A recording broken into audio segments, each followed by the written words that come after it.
దేన్ని చూసినా తత్వ దృష్టితో చూడాలి. ముఖ్యంగా భగవత్ కథల్ని మనం చూడవలసింది తాత్విక దృష్టితో. పురాణ కథల్లో అంటే భగవత్ కథల్లో కొన్ని మర్మములు దాగి ఉంటాయి. అందుకే ఆ కథలు వింటే మనకు ఫలితాలు కనబడుతున్నాయి.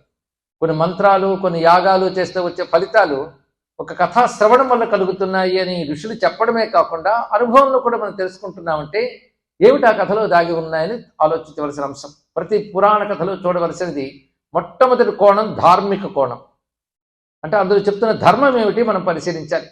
శాస్త్రపరమైన ధర్మము ఏది మనకు శాసిస్తున్నారో అది తెలుసుకోవడం మొదటి కోణం.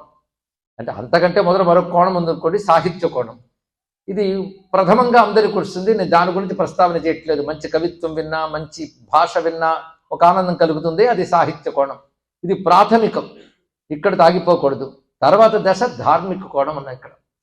దాని తర్వాత మనం చూడవలసినది ఉపాసనా సంబంధమైన కోణములు అందులో దాగి ఉంటాయి. ఉపాసన అనగానే దేవత, మంత్రము, తంత్రము ఇత్యాది విశేషాలు ఉంటాయి. పైగా ఇది ఎవరో మామూలు వాళ్ళ కథ కాదు, సాక్షాత్